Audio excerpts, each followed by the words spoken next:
सुचित्रा जी के चेहरे पर आज एक अद्भुत उत्साह और खुशी का संगम था। उनकी आंखों में चमक थी और मुस्कान ने उनके चेहरे पर चमक बिखेरती थी। 75 साल की उम्र के बावजूद उनके पैर नृत्य करते हुए खुशी से उछल रहे थे, जैसे कि वे अपने सपने के साथ एक नए युग में कदम रख रही हो। उनके नृत्य में एक अलग ही जोश और उत्साह था, जो देखने वालों को भी उत्सव को जीने के माहौल में ले जा रहा। उनकी खुशी उनके चेहरे के रंग में एक नई ऊर्जा घोल रही थी। उनकी गतिविधियों में उमंग ही उमंग दिख रहा था। इस समय में उनकी सारी आशाएं, सपने और इच्छाएं एक साथ नृत्य की गतियों में उल्लसित होती लग रही थी, जैसे कि उनके हृदय में संगीत की अनगिनत ध्वनियाँ गूंज रही हो। उनकी इस खुशी का रहस्य था उनके प्यारे इंजीनियर पोते की शादी, जो उनके जीवन के चरम पर उत्सव का आयोजन कर रहा था, और उनके पोते के प्यार ने उनकी खुशी को चार चांद लगा दिए थे। जब उसने सुपर्णा के बारे में सबसे पहले अपनी दादी को ही बताया है। विजा ये लड़की दादी के माथे पर बल पड़ गए थे और आंखें फैल गई थी। अरे अपने पिता को जानता नहीं क्या तू? जमींदारी चली गई। जमींदार होने का धौस नहीं गया है।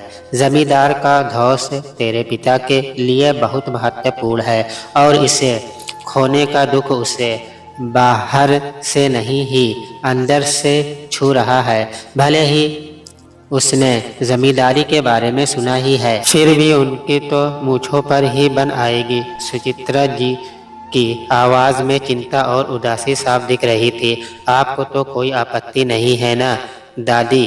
नवीन दादी की चिरौरी करता हुआ पूछता है। नवीन के प्रश्न पर दादी अपने पोते की परेशानी को चूमते हुए भावनात्मक रूप स्वर में कहती है ना, अरे हमें काहे की आपत्ति? जहाँ मेरे लाडले की खुशी वहाँ मेरी खुशी। जब पोता खुश होता है तो दादी भी खुश होती है। इस समय दादी और पोते के बीच एक गहरा प्रेम और बंधन की भावना व्यक्त हो रही थी। तो फिर दादी नाई को बुलवाकर अपने बेटे की मूंछों साफ करवा दीजिए ना। नवीन हंसता हुआ कहता है ना, रहेगा बास ना बजेगी बांसुरी। पोते के साथ हाई फाई करती हुई सुचित्रा जी हंसी के साथ आगे कहती हैं, एक बार पूछो दादी। दादी की गोद में सिर रखते हुए नवीन कहता है, हूँ पूछना। सुचित्रा जी नवीन के बालों को सहलाती हुई कहती है, आपने अपने बेटे को अपनी तरह कूल क्यों नहीं बनाया? नवीन चुहल करता हुआ पूछता है, चुप कर, तेरा बाप है वो। यह कूल वूल क्या होता है? दादी प्यार से आँख तरेरती हुई कहती है, कूल मानो जो शांति से बातों को सुने समझे तब निर्णय ले, और बिना बात अपने निर्णय को किसी पर थोपे नहीं, और वो है आप मेरी प्यारी दादी। नवीन उठकर दादी के दोनों गाल खींचते हुए कहता है, दादी भैया माँ पूछ रही है, क्या यहीं दे आओ या नीचे चलना है? नवीन की छोटी बहन नीतू, जो कि अपनी माँ आशा की तरह ही थोड़ी नकचड़ी थी, आकर मुंह बनाती हुई माँ का संदेश सुनाती है, आ रही रे, हम लोग सबने साथ बैठकर चाय पीनी है। सुरेंद्र आ गया क्या? दादी नवीन के साथ खड़े होते हुए अपने बेटे के बारे में पूछती है। पापा दालान घर के बाहर का अहाता पर हैं। गांव के कुछ लोग आए हैं, वहीं सबके लिए चाय मंगवाया गया है। शीला लेकर गई है। नीतू नीचे जाने के लिए मुड़ती हुई बताती है, चल शीला आ गई, ये ठीक है। दादी कहती हुई सीढ़ियाँ उतरने लगती है और नवीन उन्हें सहारा देने के लिए हाथ बढ़ाता है। ना रे, अभी तेरी दादी इतनी बूढ़ी नहीं हुई है कि सहारे की ज़रूरत पड़े। अभी तो तेरे बच्चे भी पालने हैं, नवीन से कहती हुई दादी खुद ही सीढ़ियां उतरने लगती है। अम्मा, कल हम लोग शहर जा रहे हैं। नीतू की कक्षाएं परसों से शुरू होने वाली है। नवीन की माँ आशा चाय देती हुई कहती है, अच्छा, खूब मन लगाकर पढ़, बढ़िया पढ़ लिख जाएगी तो जिंदगी बन जाएगी। सुचित्रा जी चाय के घूंट के साथ कहती है, तुम्हारे ही पढ़ाई पढ़ाई की जिद के कारण नीतू की शादी नहीं हो रही है। अम्मा, कितने अच्छे रिश्ते निकल गए, वो भी बराबरी वाले, हमारी हवेली में रौनक आ जाती। सुरेंद्र आंगन में आते हुए सुचित्रा की बात सुनकर कहते हैं, कौन से रिश्ते बताना, नीतू के नहीं तेरी बराबरी के थे, रिश्ते थे सारे। और एक बात कान खोलकर सुन लो तुम लोग, जब तक ये लड़की नौकरी में नहीं लग जाती घर में ही भले बैठी रहे, शादी की नहीं सोचना। दादी स्पष्ट शब्दों में कहती हैं, इतना तो आजकल के आधुनिक लोग भी नहीं सोचते। बेटी की शादी कर निपट लेते हैं, इस कारण से इसकी भी शादी में देरी होगी। नवीन की ओर इशारा करती आशा कहती है, वही तो बहू, हम इतने भी आधुनिक नहीं हुए हैं कि घर की बेटी को जहाँ तहाँ भेजकर निपट ले। हम आज के नहीं हैं ना बहू, इसीलिए इतना सोच रहे हैं। दादी कहती है, क्यों भाई, इसकी शादी में देरी क्यों, ये लग गया काम पर, अब देखेंगे इसके लिए लड़की, बस काम वाली बहू होनी चाहिए, घर बैठने वाली बहू हमें जमेगी नहीं। उससे भी बड़ी बात, लड़की देखने से पहले नवीन की इच्छा भी जाननी ज़रूरी है। दादी नवीन की ओर देखती हुई कहती है, इच्छा क्या होता है अम्मा, जहाँ कहेंगे वहीं करनी होगी, शादी मजाक है क्या, सुरेंद्र तुनकते हुए कहता है। देख सुरेंद्र, पोते पोती की शादी हम अपने पसंद से करने वाले, इसमें कोई कुछ न बोलेगा, हम तेरे काम में दखल नहीं देते, तू हमारे काम में दखल नहीं दे। सुचित्रा दो घूंट दो टूक शब्दों में बेटे से अपना मनोवत बताती है। आज बाहर बैठे सभी लोगों का खाना यही होगा। सुरेंद्र अपनी माँ की बात पर कोई प्रतिक्रिया न देखकर पत्नी आशा की ओर देखते हुए कहता है, शीला से बता दे, कम्मों के साथ मिलकर सब बना लेगी। आशा के कुछ कहने से पहले ही दादी कहती है, बहुत सारा सामान निकालकर शीला को दे दे और जाकर तुम लोग भी अपना सामान सहेजो, कल मारामारी न होगी। दादी चाय खत्म करते हुए बोलती है, शीला दीदी बहुत स्वाद का खाना बना था। उंगलियां को चाटते हुए नवीन कहता है, दादी अब आपके हाथ की रोटी कब खाऊंगा। आपके हाथ की रोटी कितनी मीठी होती है, कैसे बनाती है दादी, नवीन लाड जताते हुए कहता है। उसकी इस प्रशंसा और प्रेम भरी बातों से दादी को खुद को विशेष महसूस करती है। नवीन द्वारा दादी के हाथ की रोटी के स्वाद और मिठास की प्रशंसा सुचित्रा के चेहरे से आनंद और गर्व का सम्मिश्रित भाव छलका रहा था। कुछ न रे, मक्खन लगा रहा है पोता मेरा, दादी हाथ धोती हुई कहती है। क्या दादी, भैया सच कह रहे हैं, आपके हाथ की रोटी बहुत मीठी होती है। नीतू भाई की बात को आगे बढ़ाती हुई कहती है, हमारी पोती ने बोल दिया तब तो सही है, रोटी मीठी इसीलिए होती है कि तुम लोग का प्यार घुलकर मेरे हाथों में समा जाता है, और जब ये हाथ रोटी बनाते हैं तो वे मीठा मीठा प्यार रोटी में समाहित हो जाता है। दादी दोनों के पास आकर दोनों के गाल पर अपनी हथेली लगाती हुई कहती है। दादी और पोते के बीच इस प्यार और संबंध का आदान प्रदान देखकर एक गहरा आत्मीय संबंध की अहमियत का अनुभव हो रहा था।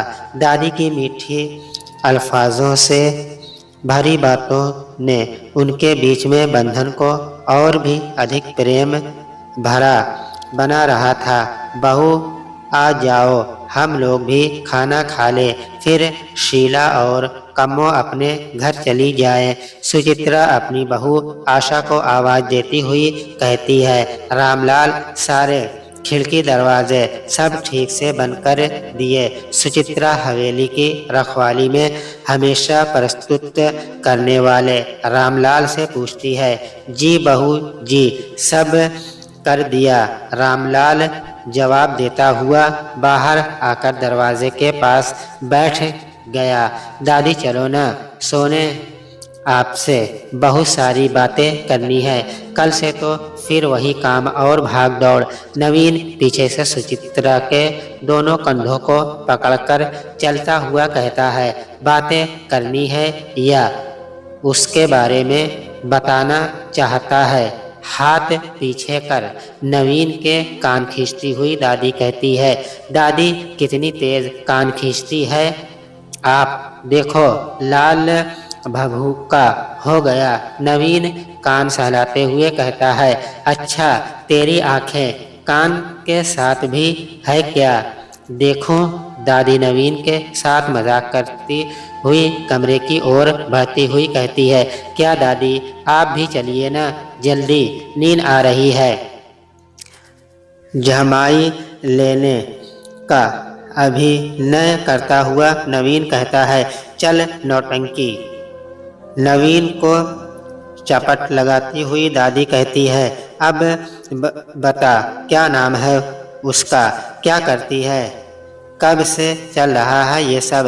कमरे में आकर पैर फैलाकर आराम से पीठ के पीछे तकिया लगाती हुई दादी मुस्कुराती हुई पूछती है। अरे बताता हूँ दादी, बताता हूँ, आप तो बेसब्र हो गई है। नवीन सुचित्रा की उत्सुकता के मजे लेता हुआ बोलता है। किसी को पसंद करता हूँ, अपनी बिरादरी की नहीं है, लेकिन उसी से शादी करवा दीजिए। दादी बोल दिया, उस समय से ही सब पूछना चाह रही है हम। चल शुरू हो जा अब। दादी चेहरे पर जबरदस्ती नाराजगी के भाव लाकर कहती है। मेरी प्यारी दादी, आप तो अपने बेटे के जोन में चली गई। मेरी दादी के चेहरे पर नाराजगी अच्छी नहीं लगती। नवीन दादी को मनाता हुआ उनके दोनों पैरों के पास बैठकर दबाता हुआ कहता है।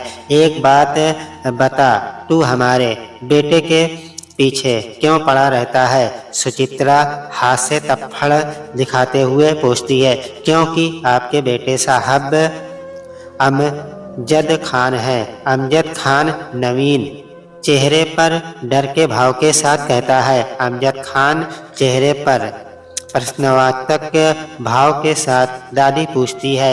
गब्बर सिंह? दादी गब्बर सिंह? वो तो हाथ से चाबुक बरसाता है था। यह तो भाई मुंह से ही चाबुक बरसाते हैं। नवीन हंसता हुआ कहता है।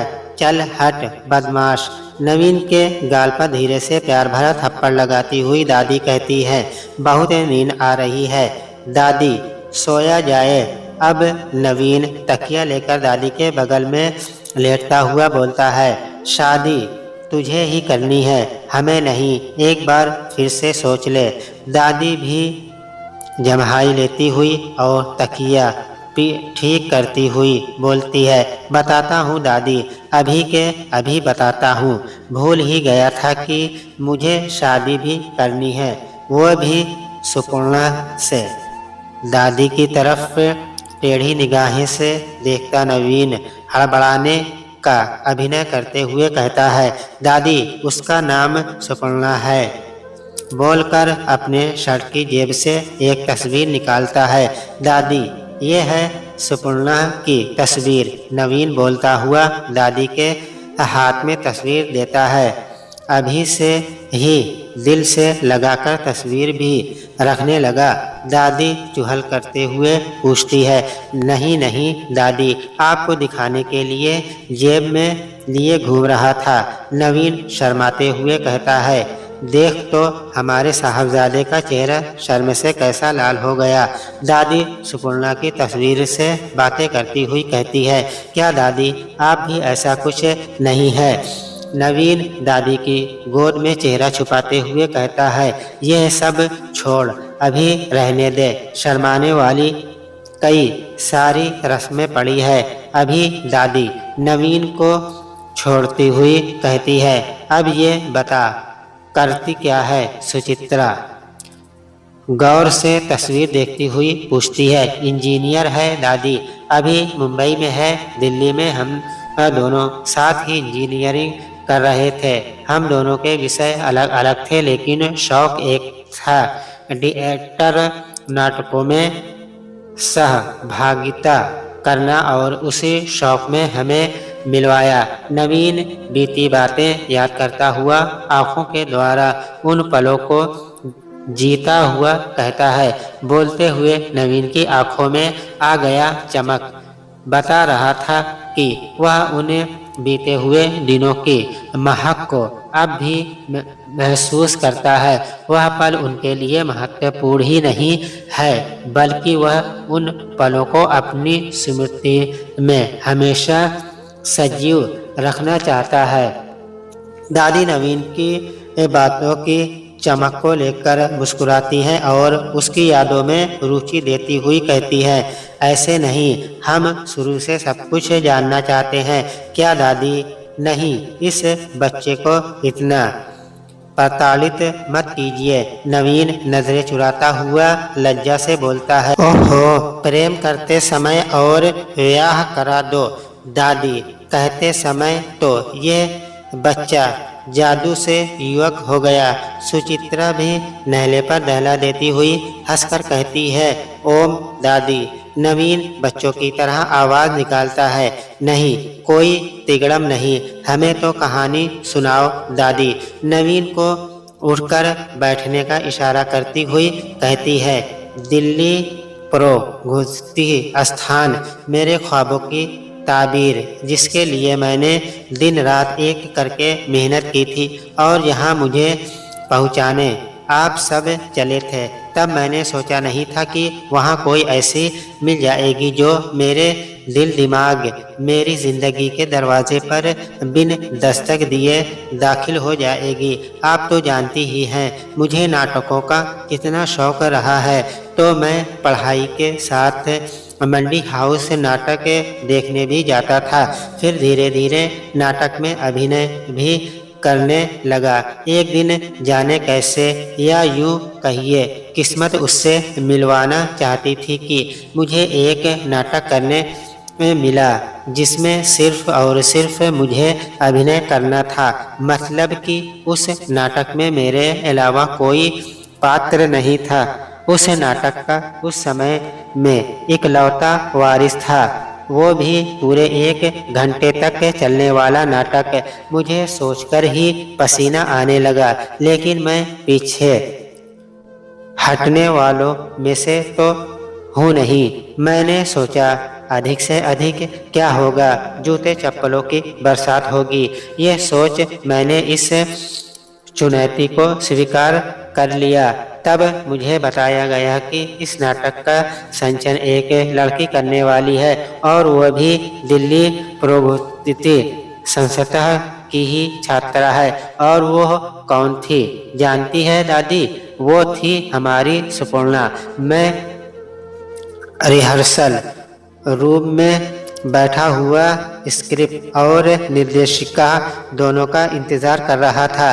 तभी गुलाबी टॉप, ब्लू जीन्स, गुलाबी लिप ग्लॉस और आँखों में काजल की हल्की रेखा और कपड़ों से आती भीनी भीनी खुशबू लिए हमारी निर्देशिका साहिबा रिहर्सल रूम में दाखिल हुई। सुपर्णा का गोरा चेहरा धूप से तंबई रंग का होकर और भी निखर गया था। हाय, मैं सुपर्णा, उसने बोलते हुए हाथ बढ़ाया। ओहो दादी, इतनी मीठी आवाज़, मानो कोयल ने कूक सुनाई हो। मैं कुछ बोल ही नहीं सका। कैसे बोलता बताओ। अपनी गधे सी आवाज़ में बस सारी शराफत ताक पर रखकर उसे देखे जा रहा था मैं। सुपर्णा, आप नवीन है ना? एकल अभिनय के लिए जिसका चयन किया गया है। मेरे द्वारा इस तरह घूरते रहने पर सुपर्णा के चेहरे पर उलझन और झुंझलाहट दोनों दिख रही थी। जी जी, वो मैं ही हूँ। नवीन नाम है मेरा। इसके अलावा समझ नहीं आया कि मैं क्या बोलूँ। पहले तो यह बताइए, आप अभिनय का भी कर सकते हैं या नहीं? यह सब कुछ मुझे ही सिखाना होगा। बहुत मुश्किल से नाटक मंचन में मेरे नाम पर मुहर लगी है। इस अवसर को मैं ज्यादा नहीं कर सकती।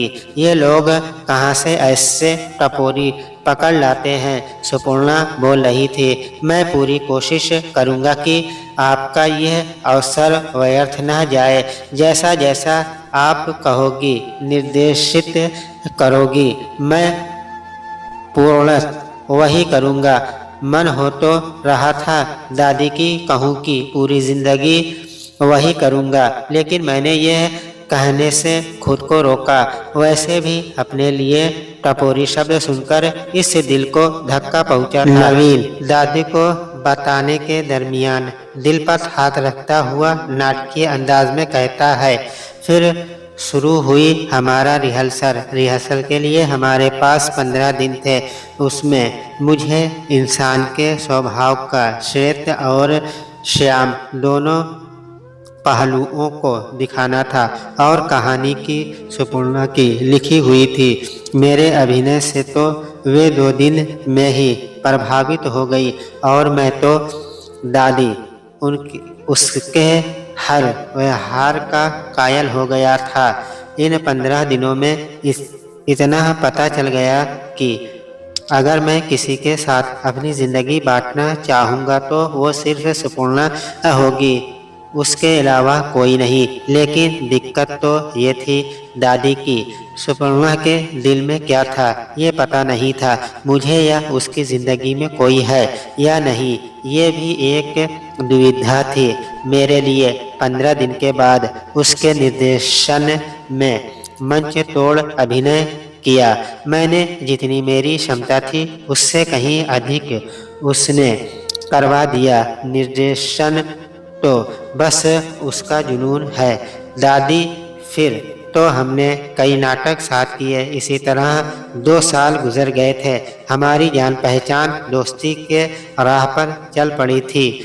दोस्ती नहीं, बहुत अच्छी दोस्ती हो गई दादी।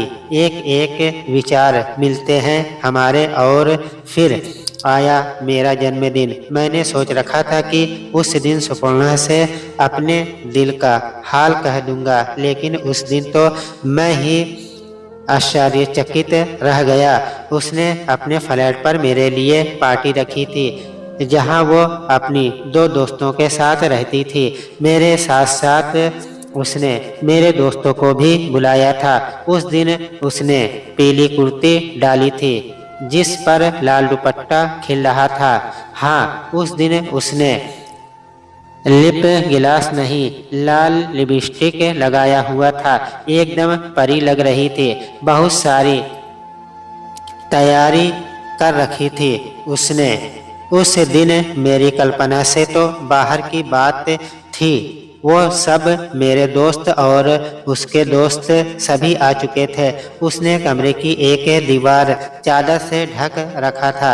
मेरी जिज्ञासा पर उसने बताया कि खास उपहार है। सब कुछ मेरी पसंद का था।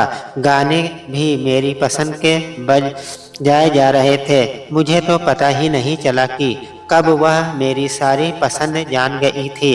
केक काटने के बाद खाना हुआ।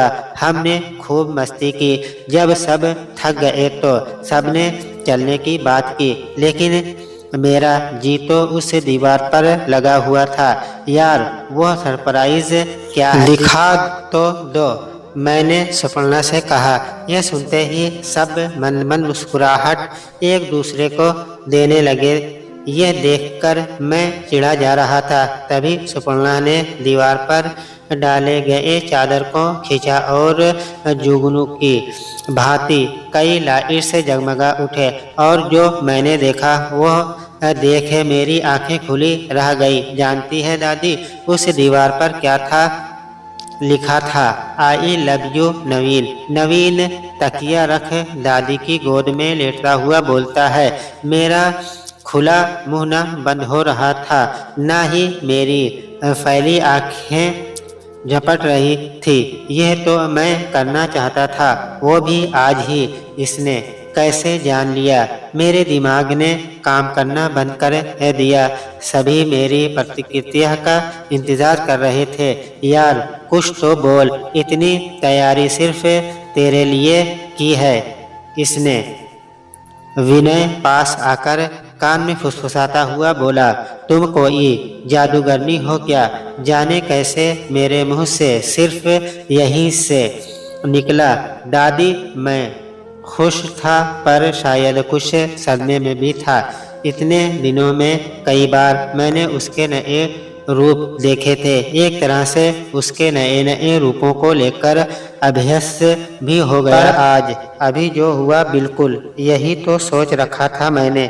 ये तो मैं और मेरा ही जानते थे। जन्मदिन की पार्टी क्या कोई जादूगरनी ही देती है? उसने आंखें नचाते हुए पूछा। पार्टी नहीं, लड़की। ये दीवार पर जो लिखा है वो। मैंने कहा, क्या लिखा है नवीन बाबू? उसने बड़ी अदा से पूछा। मेरे अलावा सबकी हंसने लगे थे।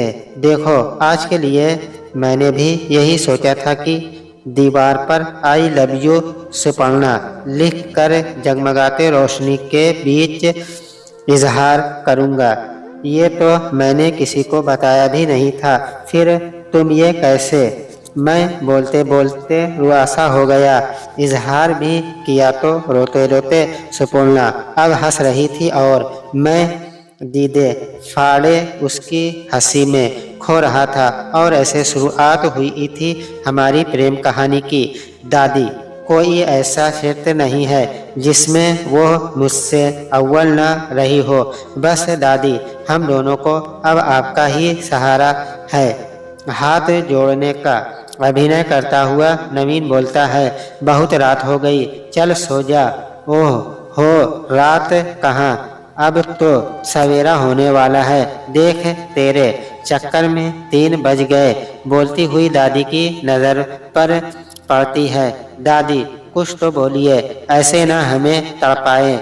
नवीन आशा भरी नजरों से दादी को देखता हुआ उठ कर बैठता हुआ बोलता है। इतना आसान तो ये काम है नहीं, फिर भी कोशिश करेंगे। दादी आश्वासन देती हुई कहती है। आप कहें और पापा की क्या मजाल की ना कर दे। नवीन दादी से कहता है। बातें मत बना, ये बता, इसके घर वाले तैयार हैं क्या? और घर में कितने लोग हैं? कौन क्या करता है? अब ये भी बता दे। दादी नवीन से ब्यौरा लेती हुई कहती है। हाँ दादी, उन लोगों को कोई दिक्कत नहीं है। सुपर्णा के पापा भी इंजीनियर हैं दादी। एक छोटा भाई है, वो भी हमारे कॉलेज में ही इंजीनियरिंग कर रहा है। नवीन कहता है। हूँ, और उसकी माँ? दादी पूछती है। वह गृहिणी है दादी। नवीन बताता है। एक बात बता, जब कॉलेज भी दिल्ली में है, घर भी दिल्ली में ही है, फिर सुपर्णा अलग क्यों रह रही थी? दादी जानना चाहती थी, क्योंकि दादी, उसका घर और कॉलेज दिल्ली के अलग अलग डोर पर है। आने जाने में ही बहुत समय निकल जाता था, इसलिए उसने अपने दोस्तों के साथ मिलकर कॉलेज के पास ही कमरा ले लिया था। नवीन बताता है। चल, अब सो नहीं तो सुबह लाल लाल आंखें लेकर घूमता रहेगा। दादी कहती हुई आंख बंद कर रहती है। दादी को आंख बंद करता देख नवीन भी सोने की कोशिश करने लगता है। सब समाज सहेज लिया। दादी चाय पीती हुई अपनी पोती नीतू से पूछती है। हाँ दादी, सब रख लिया। अच्छा सुन बहू, भंडार में भी जाकर देख ले, कुछ ले जाना हो तो रामलाल से कहकर बंधवा ले। सुचित्रा अपनी बहू आशा से कहती है। नहीं अम्मा, अभी तो आपने रामलाल के हाथों इतना कुछ भिजवाया था, अभी कुछ भी नहीं चाहिए होगा। आशा कहती है। ठीक है, कब तक निकलना है? सुचित्रा पूछती है। दोपहर में ही निकलेंगे, शाम तक पहुंच जाएंगे, आशा बताती है।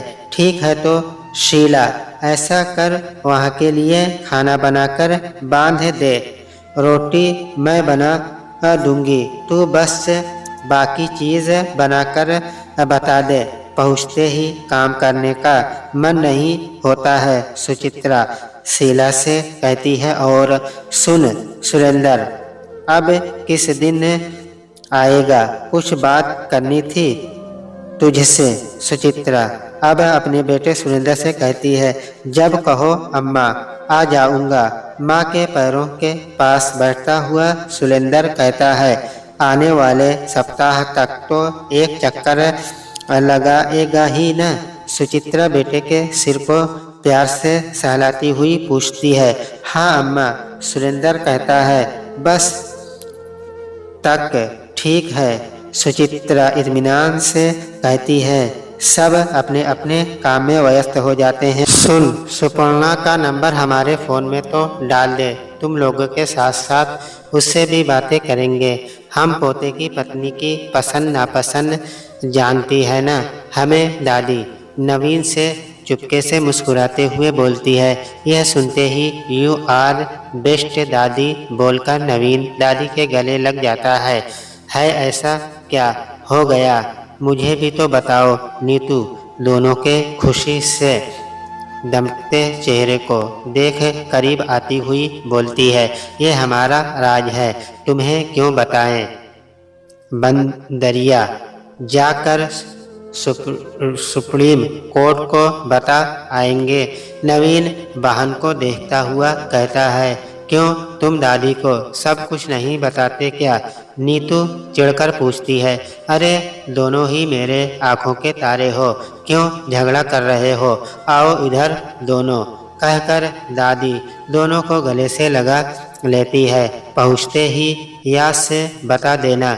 सुचित्रा सबको रुखसत करती हुई बोलती है। बच्चों से हवेली भरा भरा लगता है, उनके जाते ही खाली हो जाता है।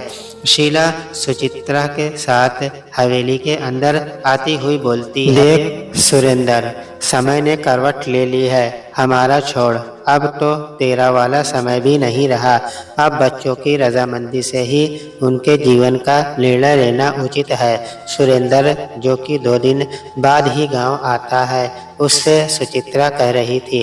अम्मा, अपनी बिरादरी की लड़की होती तो कोई दिक्कत नहीं थी, लेकिन समाज में लोग हमारे नाम से हंसेंगे।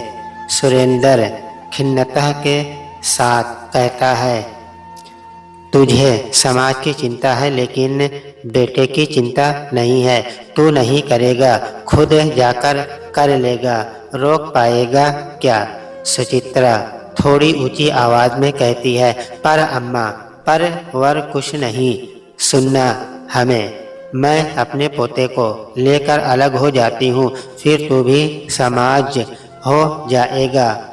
उड़ा लेना मजाक, दादी पोते का ये ठीक रहेगा ना? सुचित्रा बेटे की तरफ देखती हुई आराम से कहती है। अम्मा, कैसी बहकी बहकी बातें कर रही हो? सुरेंद्र आश्चर्य से माँ की ओर देखता हुआ कहता है।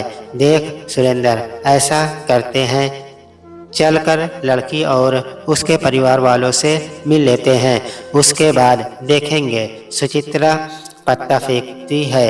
मेरे पास इनकार का रास्ता है क्या? सुरेंद्र उदासी से पूछता है। नहीं, तेरे पास ऐसा कोई रास्ता नहीं है।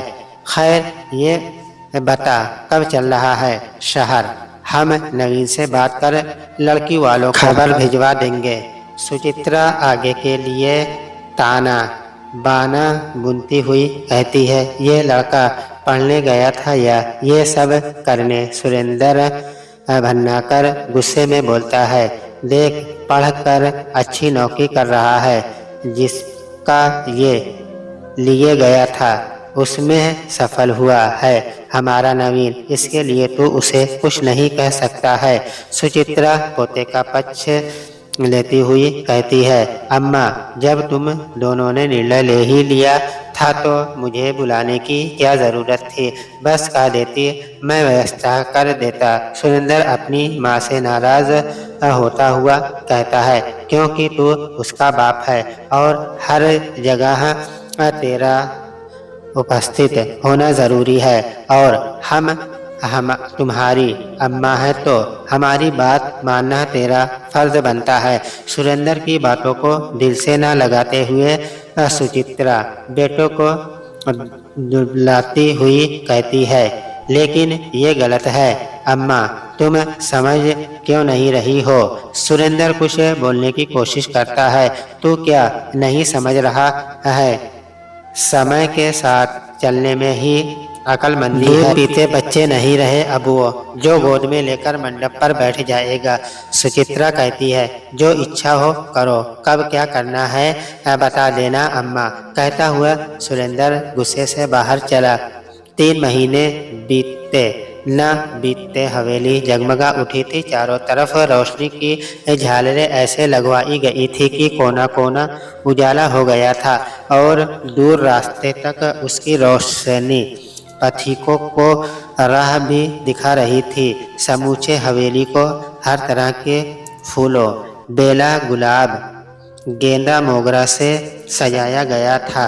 मोगरे की खुशबू नथुनों में जाती हुई हर किसी को मदहोश कर रही थी। जहाँ तहाँ से शोर हंगामा, हंसी मजाक, ठहाके गूंज रहे थे। बारात कल जानी थी तो आज सुचित्रा ने संगीत का आयोजन किया हुआ था और अपने थिरकते पैरों से समा बांध रखा था। सुचित्रा के सामने जो आज घर की युवतियाँ भी नृत्य में पीछे थी। नवीन सब कुछ देखता, सोच रहा था इतनी जल्दी सब कुछ हो जाएगा, यह सब उसने तो सपने में भी नहीं सोचा था। और दादी और सुचित्रा की इतनी अच्छी दोस्ती हो जाएगी, ये भी तो उसने नहीं सोचा था। शादी के बाद घूमना फिरना, हनीमून में 1 महीना कैसे गुजर गया पता भी नहीं चला और सुपर्णा और नवीन की छुट्टी खत्म हो गई। सुपर्णा मुंबई पहुंचकर हर संभव कोशिश में लगी थी कि उसे दिल्ली के दफ्तर में स्थानांतरित कर दिया जाए, लेकिन स्थान रिक्त नहीं होने के कारण संभव नहीं हो रहा था। दिल्ली में भी नौकरी मिल जाएगी सोचकर सुपर्णा इस्तीफा देकर दिल्ली चली आई और घर के कामों में, साथ ही सबको खुश करने में ऐसी उलझी कि 1 साल गुजरने आया और उसे नौकरी खोजने का समय ही नहीं मिला। सुपर्णा का मन आज फिर से उदास था। सुबह चाय देते समय तो बहुत चहक रही थी। दादी, आज आपकी पसंद का ही सब कुछ बनाऊंगी। कितने दिनों बाद हमारे पास आई है दादी, है ना माँ जी? सुपर्णा अपनी सासू माँ आशा की तरफ आशा भरी निगाहों से देखती हुई बोलती है। उन निगाहों में प्रशंसा के 2 शब्द सुनने की लालसा थी, जिसे सुपर्णा की दादी सास ने भी बखूबी महसूस किया था।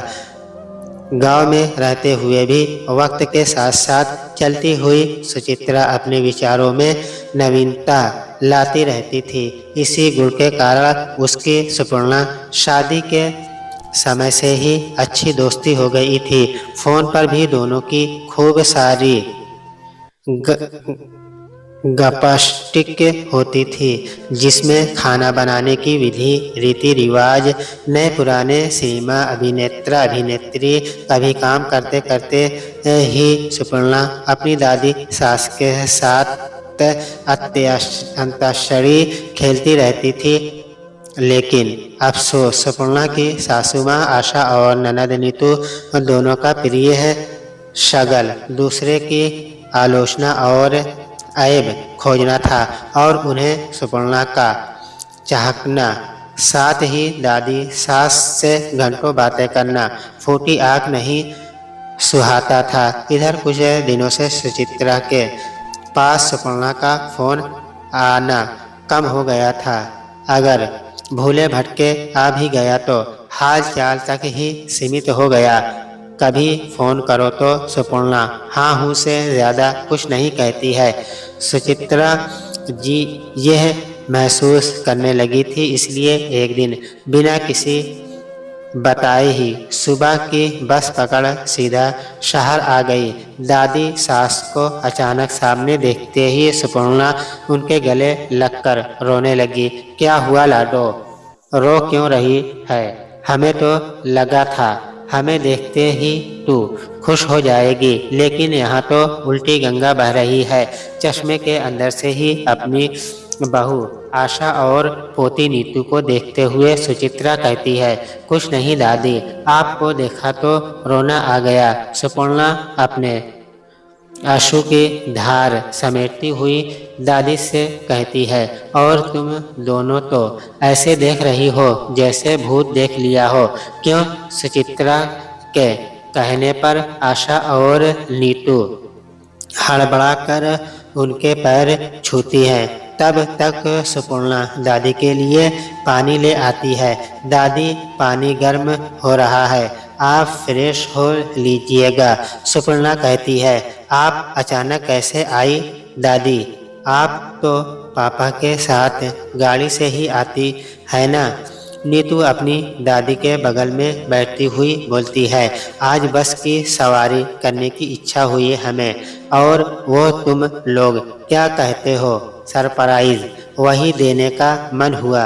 दादी हंसती हुई कहती है, सुरेंद्र कहाँ है? नवीन तो दफ्तर गया होगा, चाय लेकर आती। सुपर्णा की ओर देखती सुचित्रा कहती है, पापा किसी से मिलने गए हैं और भैया तो दफ्तर ही गए हैं। नीतू जवाब देती है, हमेशा बातें करते रहने वाली सुपर्णा सारे काम निपटाती हुई चुप चुप थी। सुचित्रा पैनी निगाहों से सभी के क्रिया कपाल पर नजरें गड़ाए हुए थे। हम थोड़ा नहाकर आराम कर लेते हैं, तब तक सुरेंद्र और नवीन भी आ जाएगा।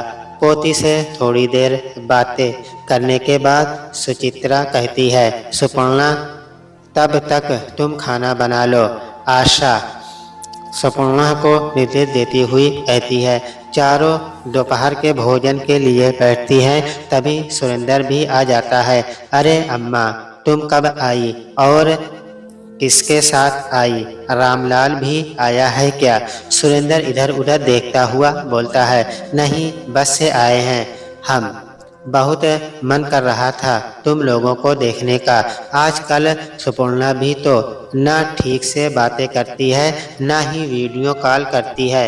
पर साथ में कौन आया? सुरेंद्र पूछता है। साथ में कौन आया? क्या बस में बहुत सारे लोग थे साथ हमारे?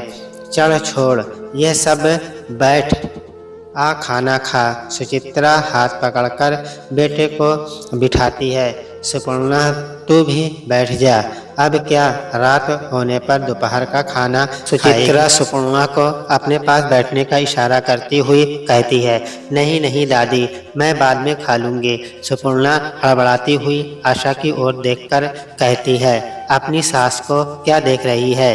दादी सास कह रही है, ये कम है क्या? चल बैठ, नहीं तो हम भी बाद में ही खाएंगे। सुचित्रा धमकी देने के अंदाज में बोलती है। सुपर्णा सुचित्रा के बगल में बैठ जाती है। उसे बैठते देख आशा और नीतू के चेहरे पर क्रोध के भाव मंडराने लगे थे। सब काम समेट सुपर्णा अपने कमरे में आकर खिड़की के पास खड़ी होकर बाहर खेलते बच्चों को देखने लगती है। सुचित्रा भी सुपर्णा के कमरे में आकर चुपचाप खड़ी गई अचानक अपने पास किसी के होने का एहसास कर सुपर्णा पलटती है तो दादी को देख खुश हो जाती है। दादी आप, मुझे तो लगा आप आराम करेंगी। आपसे बातें किए कितने दिन हो गए, आपसे मिलने की कितनी इच्छा हो रही थी, पर नवीन से कहो तो फुर्सत नहीं है कहकर टाल देता है सुपर्णा। मन की बात दादी से कहती हुई दुखी हो जाती है तो अकेली आ जाती है। हर काम के लिए दूसरों का मुंह देखना ये तो सही नहीं है बेटा। सुचित्रा कहती है, मम्मी जी को मेरा घर से बाहर निकलना पसंद नहीं है। गुस्सा हो जाती है दादी, मेरे कारण कोई नाराज हो ये मुझे पसंद नहीं है दादी। सुपर्णा के चेहरे पर बच्चों की मासूमियत फैल गई थी। तब तो मायके भी नहीं जाती होगी सुचित्रा। सुपर्णा के नैनों के कटोरों में भर आए आंसू को पोंछती हुई पूछती है, होली के बाद नहीं गई हूँ दादी। सुपर्णा कहती है, दोनों उसी कमरे में कभी बैठकर कभी लेटकर बातें करती थी। बातों बातों में शाम हो जाती है। नवीन भी दादी को देख चौंकता है। लो, सुपर्णा कह रही थी ना कि दादी से मिले बहुत दिनों से नहीं गए हैं। लो दादी खुद ही आ गई। नवीन दादी के गले लगता हुआ सुपर्णा से कहता है, तुम्हें तो फुर्सत ना हुई लेकिन हमें दिल का प्यार खींच लाया। सुपर्णा नवीन के चेहरे को अपने दोनों हाथों में लेती हुई कहती है, पुदीने वाली मठरी बनाया था हमने, चाय के साथ पसंद है हमारे पोते को।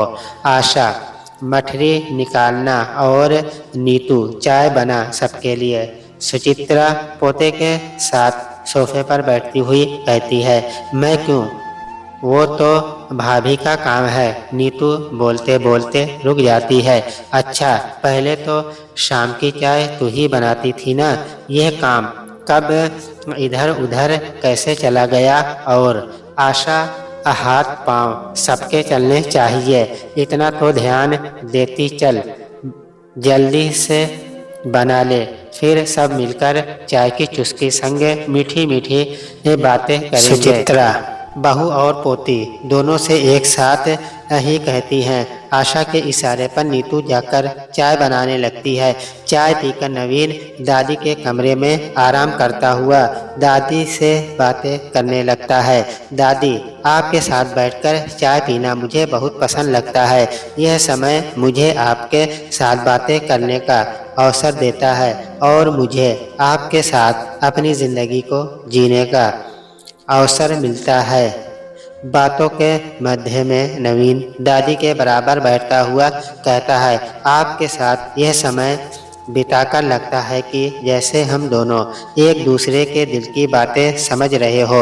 नवीन सुचित्रा द्वारा इस बात पर कोई प्रतिक्रिया न देख उनके झुर्रियों भरे हाथ को अपने मजबूत हथेली में लेकर सहलाता हुआ कहता है, क्यों रे, इतनी सुंदर सुलझी जिंदगी आ गई जिंदगी में, फिर भी दादी को मक्खन लगा रहा है। दरवाजे के बाहर इशारा करती हुई सुचित्रा कहती है, आप तो आप हैं दादी, आप जैसा कहाँ कोई। नवीन इशारा समझते हुए कहता है, झगड़ा करके बैठा है क्या। दादी पूछती है, बातें करने का समय नहीं होता। झगड़ा क्यों ही होगा, नवीन सिर झुकाकर बुदबुदाता है। अच्छा छोड़ इन बातों को, अपने ऑफिस के बारे में कुछ बता।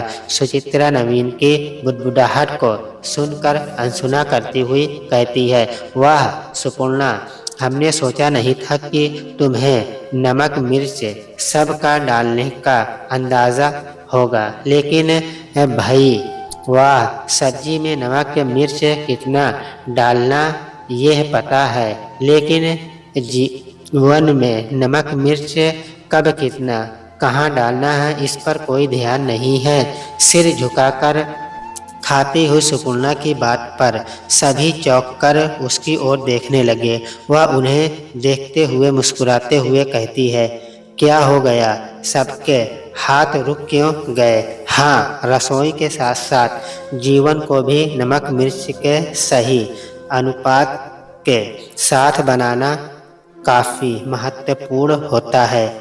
नवीन, मैं सामाजिक आर्थिक दैनिक पहलुओं को सही रूप से संतुलित रखा जाना चाहिए। क्यों नवीन, गलत कह रहे हैं हम क्या? सुचित्रा सभी को अपनी ओर देखती हुई जीवन का फलसफा बताती हुई नवीन को संबोधित करती है। नवीन प्रत्युत्तर में कुछ नहीं कहता है। रात के खाने के बाद सब वहीं बैठ बातें करने लगते हैं और सुपर्णा रसोई में जाकर बर्तन की सफाई करने लगी। सुपर्णा, यहाँ आ जा, अब रसोई में क्या कर रही है? बोलती हुई सुचित्रा रसोई में चली जाती है। आशा, कमला काम करने नहीं आ रही है क्या? आजकल छुट्टी पर है। क्यों? सुचित्रा अपनी बहू आशा से पूछती है। वो अम्मा, कमला को हटा दिया हमने, आशा धीरे से स्पष्ट आवाज में कहती है। अरे दादी, 3 औरतें घर पर हैं तो काम वाली की क्या ज़रूरत? आप यहाँ बैठो। नवीन उठकर कंधे से पकड़ दादी को बिठाता हुआ बोलता है। क्या मतलब हुआ इस बात का? हम समझे नहीं। नवीन की ओर असमंजस के भाव से देखती हुई सुचित्रा कहती है। दादी, मम्मी ने कहा हम 3 औरतें मिलकर घर का काम कर लेंगी। काम करवाने के लिए किसी की ज़रूरत नहीं है, इसीलिए कमला को मम्मी ने हटा दिया। नवीन बताता है, और उसकी जगह बिना किसी वेतन के तेरी पत्नी को मिल गई। क्यों, है ना? बोलते हुए सुचित्रा का मुंह कड़वा हो गया था। क्या बात कर रही हो अम्मा? अपने घर का काम करने का मतलब कामवाली होना नहीं है, सुरेंद्र बीच में कहता है। अच्छा, तभी जब से हम आए हैं तेरी पत्नी और बेटी बैठी हुई हैं और तेरी बहू चकर घिन्नी बनी हुई है। घर तो सिर्फ तेरी बहू का है ना, बाकी सबके लिए ये धर्मशाला है। सुचित्रा कसैले मुंह से ही बोलती है। कल तुम चारों मिलकर घर का काम करो और हम और सुपर्णा सिनेमा जाएंगे। सुचित्रा कहती है। हम सब चलते हैं ना दादी? नीतू कहती है। सुपर्णा, इधर सुन, कल के सिनेमा के 2 टिकट हमारे और तुम्हारे लिए मोबाइल से ले, फिर वहाँ से हम तुम्हारे मायके जाएंगे और दोपहर का खाना वहीं खाएंगे। बता देना उन्हें, हो सकता है रात का खाना भी वहीं ले हम, इसलिए तुम लोग इंतज़ार मत करना हमारा। सुचित्रा फरमान सुन लेती है। सुनकर आशा और नीतू की आंखों में गुस्से का भाव आ गया था और दोनों वहां से वो उठकर चली गई। लेकिन सुपर्णा के चेहरे पर खुशी और आश्चर्य का भाव था। वह आंखों से धन्यवाद कहकर सुचित्रा की ओर आदान से हल्का सा सिर झुकाती है। उसके चेहरे पर मुस्कान थी जो उसके खुशी को व्यक्त करने के लिए काफ़ी था। इस मनोरंजन भरे योजना ने उसके चेहरे को खुशी और उत्साह की अभिव्यक्ति से सराबोर कर दिया था। ऐसा प्रतीत हो रहा था मानो वह इस खास क्षण की परीक्षा ही कर रही थी और नवीन वहीं बैठा दोनों के आंखों से भावों का आदान प्रदान देख रहा था। सुबह का नाश्ता कर सुचित्रा और सुपर्णा सिनेमा देखने चली गई। सिनेमा हॉल में पहुंचकर सुचित्रा और सुपर्णा ने अपनी सीटें ली और उत्साह से फिल्म का आनंद लेने के लिए तैयार हो गई। चारों ओर का माहौल संवेदनशील और उत्साह से भरा हुआ था। जैसे ही फिल्म शुरू हुई उनकी आंखें स्क्रीन पर बड़े ही ध्यान से टिकी रही और वे हर पल को पूरी तरह से आनंदित होकर गुजारने लगी। उन्होंने फिल्म के हर सीन को भावनात्मक रूप से महसूस किया और उसकी कहानी में खो गई। इस अनोखे अनुभव के दौरान वे एक दूसरे के साथ बने हुए बंधन को और भी मजबूत महसूस करने लगी। फिल्म के समापन के साथ वे उत्सुकता और आनंद से फिल्म के संवादों और दृश्यों की चर्चा करते हुए सिनेमा हॉल से बाहर निकले। यह एक यादगार और आनंदमय समय था जिसने उसकी दोस्ती को और भी अधिक मजबूती दी थी। अपने मम्मी पापा भाई से मिलकर सुपर्णा बहुत खुश थी और पहले की तरह ही चमक रही थी। उस प्यारे लम्हे में उसकी आंखों में खुशी की चमक थी और उसके होठों पर मुस्कान बिखरी हुई थी। वह पहले की तरह ही चहक रही थी, जैसे कोई मस्ती से भरी बच्ची हो जो खुशी के समुद्र में लहरा रही थी। अपने लिए बोलना सीख सुपर्णा।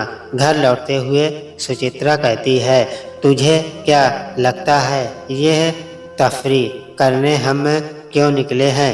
ऐसे है टुकुर टुकुर क्या देख रही है? वो तू ही है ना जिसने नवीन के आई लव यू कहने का इंतज़ार नहीं किया। अपने कथन का उत्तर नहीं मिलने पर सुचित्रा फिर से बोलती है, आपको मालूम है कि ओ माय गॉड दादी, नवीन ने आपको दोनों हाथों से अपने खुले लहराते बालों को समेटती हुई।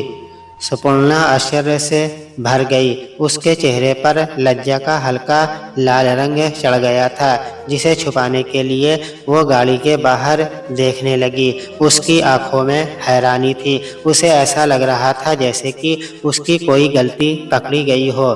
तेरा चेहरा हल्का गुलाबी हो गया और उसकी आंखें झुक गई। क्यों? सुपर्णा के चेहरे पर संकोच देख सुचित्रा पूछती है। सुचित्रा सुपर्णा के संकोच को देखती हुई अपनी बात जारी रखती है, बस हम ये कह रहे हैं जैसे तूने वो निर्णय लिया वैसे ही और भी निर्णय ले सकती है। तुझमें और नीतू में कोई अंतर नहीं है। तब कैसा रहा तुम लोग का दिन? हमारा तो बहुत अच्छा रहा। घर में घुसते हुए सुचित्रा बोलती है। नीतू बिना कुछ बोले सुचित्रा की ओर न देख सुपर्णा की ओर गुस्से से देख अपने कमरे में चली गई।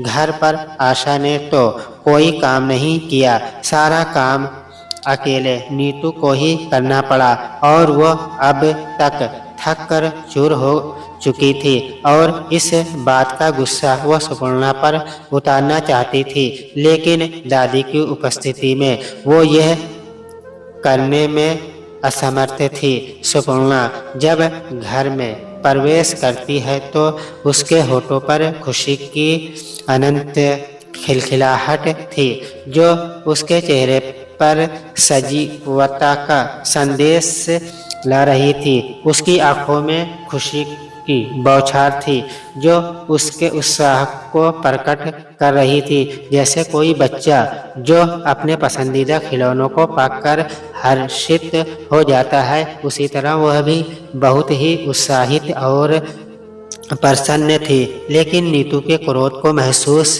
करते ही सुपर्णा का खिलखिलाता चेहरा उतर गया, मानो समंदर का पानी अचानक किसी आशंका को महसूस कर शांत हो गया हो। सुपर्णा हमेशा खुश रहती है, या यूं कहा जाए कि खुशी उसके स्वभाव में रचा बसा हुआ था, जो बिना किसी कारण भी मुखरित होता रहता है, लेकिन किसी के कुछ कहते ही वही मुखरित भावना कछुआ की भांति अपनी खोल में सिमट कर खुद को उदासी के घेरे में कैद कर लेता और नवीन चाय नाश्ता कर अपने कमरे में जाकर आराम करने लगता है। सुपर्णा से वो ना कोई खास बात करता है और ना ही मनुहार करता। सुचित्रा इन सब बातों पर दिन ब दिन गौर कर रही थी। आज भी कितनी खुश थी वो। दादी, आज आपके पसंद का खाना बनाऊंगी। और नीतू के कहने पर कि पढ़ी लिखी भाभी होकर भी मेरा प्रोजेक्ट नहीं हुआ, फिर से चेहरे पर उदासी की परत चढ़ गई। सुपर्णा, जरा कमरे की लाइट ऑन कर। सुचित्रा सुपर्णा को आवाज देती है। सुपर्णा आकर लाइट ऑन कर बिना बोले जाने लगती है। तू भी ऑन ऑफ बटन हो गई है सुपर्णा। सुचित्रा उसे कमरे से बाहर जाते देख जोर से कहती है, जी दादी, मैं समझी नहीं। सुपर्णा घूमकर दादी से कहती है, समझोगी तू भी? समझोगी, और रात के खाने के समय और सबको भी समझाते हैं। सुचित्रा कहती है, दादी, मम्मी जी नाराज होंगी, फिर नवीन भी नाराज होगा कि मेरे कारण कलह होता है। सुपर्णा की आवाज में भय घुसा हुआ था। कुछ नहीं होगा, आज तू हमारी पसंद का खाना बनाने वाली थी, याद है ना? मुस्कुराते हुए सुचित्रा कहती है, जी दादी, आपकी पसंद का ही सब कुछ बनाऊंगी। सुपर्णा कहती है, चल तब ठीक है, हमें तो लगा था अब तू ऑफ हो गई है, कहीं हमारी पसंद भूल ना गई हो और हम अपनी पसंद के सपने देखते ही न रह जाएं। हंसकर सुचित्रा कहती है, हमें तुम लोग से कुछ बातें करनी है, इसलिए खाने के बाद कोई कमरे में नहीं जाएगा। रात के खाने के समय सुचित्रा कहती है, कुछ विशेष है क्या अम्मा? सुरेंद्र पूछता है। ऐसा ही समझ ले, बोलकर सुचित्रा खाना खाने में लग जाती है। नवीन, सबसे पहले तो तू बता, आता है, खाता है और लंबा हो जाता है, किसी को ब्याह कर भी लाया है, उसके प्रति भी तेरी कोई जिम्मेदारी है? सुपर्णा ने तो सबको खुश करने के चक्कर में मुंह में दही जमा रखा है, लेकिन तुझे भी इसकी कोई कदर नहीं है।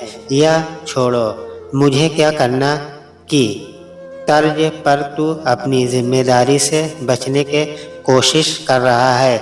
और आशा, तुम्हारे साथ हमने कभी सास की तरह व्यवहार नहीं किया, क्योंकि हमारे कई अरमान हमारी सास के चरणों में स्वाहा हो गए। हमने सोचा हम वैसी सास नहीं बनेंगे, अपनी बहू के सारे अरमान पूरे करवाएंगे। न तुम्हारे पढ़ने ओढ़ने आने जाने कोई निर्णय लेने पर भी रोक नहीं लगाई। हम चाहते थे अपने पैरों पर खड़ी हो नौकरी करो, लेकिन तुमने कहा तुम्हें नौकरी नहीं करनी, हमने उसका भी सम्मान नहीं किया। अरे, अपनी बहू की माँ नहीं बन सकती, अच्छी सास तो बन जाती। लोग कहते हैं सास के ख्वाब व्यवहार से तंग आई बहू अच्छी सास नहीं बन पाती है, लेकिन तुम किस बात का बदला ले रही हो अपनी बहू से? हमने कमला को फोन कर दिया है, कल से वो काम पर आएगी। तुमसे क्या कहूँ नीतू, पढ़ना लिखना तो बेकार गया तुम्हारा, बस जो किताब में लिखा है वो रट लिया तुमने। शायद परीक्षा में पास होने भर माँ का गलतियों में अपना फायदा देखते हुए साथ देती रही। तुम्हारी भाभी के आने से पहले तक कॉलेज का सारा काम खुद ही करती थी ना, कि उसके लिए किसी मास्टर को बुलाया हुआ था तुमने। भाभी की अच्छाई का लाभ ले रही हो तो इज्जत करना सीखो। भाभी की सहेली नहीं बन सकती तो ननद तो बन जा। अच्छी भली सुरेंद्र, कभी तो घर के मुखिया की तरह भी रह लिया कर। मूंछों पर ताव देता, बाहर के ही झंझट सुलझाता रहता है, कभी घर के अंदर भी झांक लिया कर। सुचित्रा एक स्वर में सबको आईना दिखा रही थी और उन्हें उनकी जिंदगी की ऊंच नीच बता रही थी और तुम सुपर्णा इतनी पढ़ी लिखी हो, अच्छी भली नौकरी छोड़कर यहाँ चली आई। हमने सोचा चलो कोई बात नहीं, प्रतिभाशाली लड़की है, यहाँ भी अच्छी नौकरी मिल जाएगी, लेकिन तुमने तो अपनी सारी प्रतिभा ऑन ऑफ बटन बनने में लगा दिया। तुम सबने इसे ऑन ऑफ बटन बनने पर मजबूर कर दिया। सबसे ज्यादा तुमने नवीन। दादी एक एक कर सबकी क्लास लगाती हुई बोल रही थी। पर यह ऑन ऑफ बटन क्या है दादी? नवीन की आवाज़ में झंझलाहट थी। बिजली का बटन होता है ना बेटा, जब इच्छा हुई ऑन कर दिया, काम हो गया तो ऑफ कर दिया। हंसती खिलखिलाती सुपर्णा वही हो गई है। किसी ने चार बात सुना दिया तो मन उदास हो गया तो ऑफ बटन हो गई। किसी को इससे काम लेना है तो दो चार बातें प्यार से बोल दिया तो ऑन हो गई। दादी ऑन ऑफ बटन से सुपर्णा की तुलना करते हुए कहती है, लेकिन मैंने तो इससे ऐसा करने नहीं कहा। नवीन अपना पक्ष रखता है, सब कुछ बोला ही नहीं जाता है। नवीन एक बार भी तूने इससे नहीं बोला होगा कि नौकरी कर लो, नहीं तो फिर से रिएटर करो। याद है ना, इसकी पहली मोहब्बत निर्देशक थी और दूसरी तुमने ही बताया था ना नवीन, ये हमें और इस पगली ने उससे बेवफाई की और इसकी दूसरी मोहब्बत तुम तो बेवफा ही निकले, जिसने इसकी पसंद नापसंद जानते हुए भी नज़रअंदाज कर दिया। सुचित्रा अपने पोते नवीन की ओर देखती हुई कहती है, लेकिन अब बहुत हुआ। अब सुपर्णा ऑन ऑफ बटन की तरह जिंदगी नहीं जिएगी। कल से तुम सब पहले की तरह अपना अपना काम करोगे। और नवीन, कल से तू 15 दिन की छुट्टी ले रहा है और जहां सुपर्णा चाहे वहां घुमाने ले जा रहा है। कोई किंतु परंतु नहीं। यहाँ अब 15 दिन ऑन ऑफ बटन बनकर रहेगा तुम दोनों के रिश्ते को रिचार्ज करने के लिए। इससे अच्छा उपाय फिलहाल नहीं है हमारे पास। और आते ही सुपर्णा नौकरी खोजो, अभिनय में लगने वाली हो तुम, कहकर सुपर्णा मुस्कुराती है।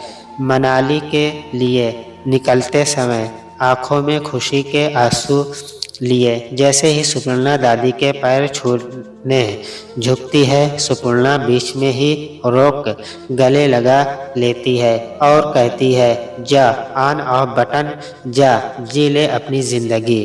दादी आप दादी नहीं, दादी द ग्रेट हो, जो बिना कुछ कहे ही सारे एहसास समझ गई। सुपर्णा दादी के आलिंगन में दादी के कान में कहती है और दोनों फिर से पुराने दिनों की तरह खिलखिलाकर हंसने लगी।